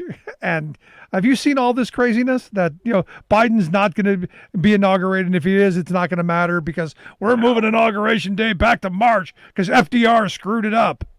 I was visiting family members on I think it was Sunday when one of my family members said, "Hey, kind of need to know. You still know people.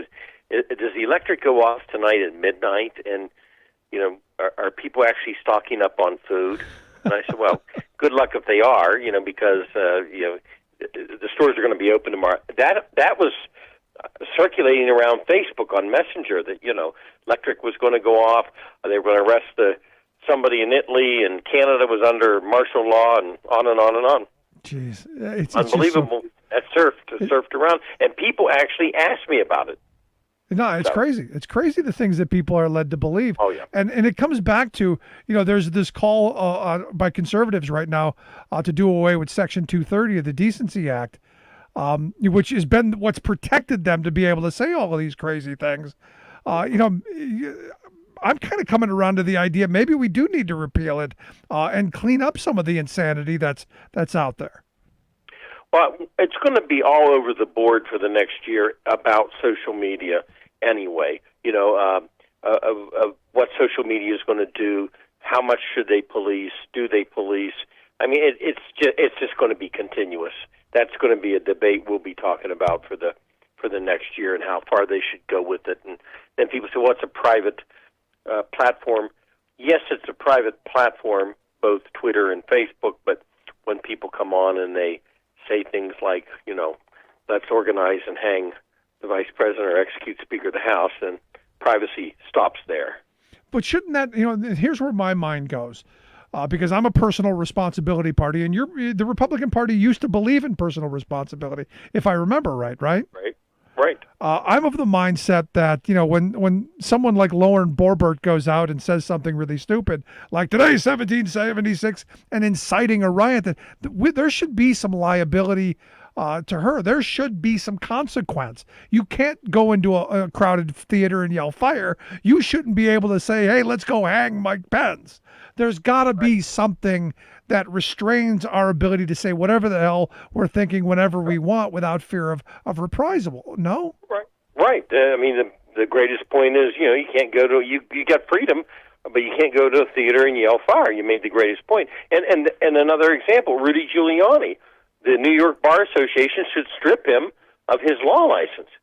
The guy stood there and said, do combat. Combat. He didn't say protest. He said do combat. Yeah.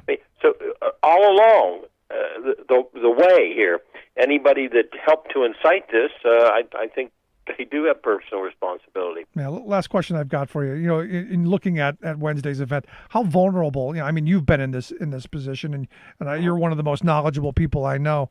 How vulnerable were we in this moment? How in trouble was the country? How much of a crisis was this, and could it have been?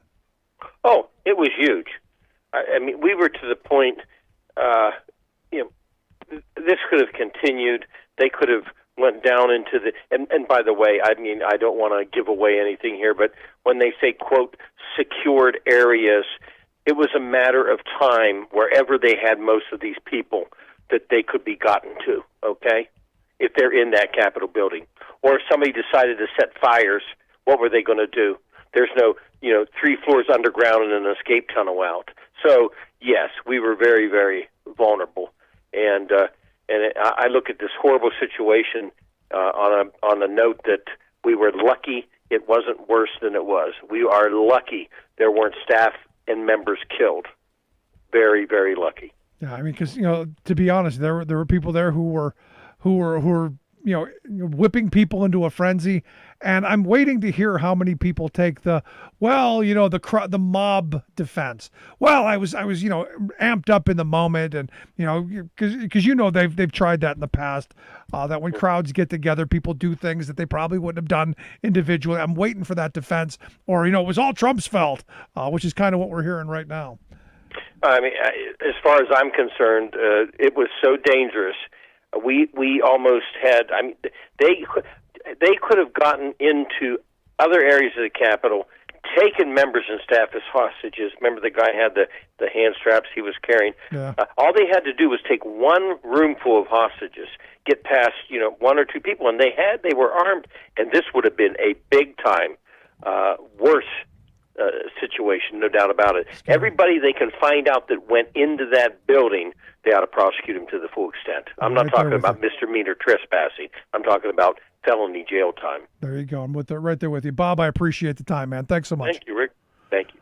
Our good friend Bob Ney. No, I mean, and this is, I'm glad he went there because it's scary times. We were so close. And look, had they found them, who knows where this could have gone. Anyway, if you missed any of today's program, thericksmithshow.com. That's where you go to get the podcast. The Rick Smith Show app on the smartphone. Take the program on the go wherever you go. And as always, you can email me, rick@thericksmithshow.com. Thanks so much for being here. We'll see you back here next time.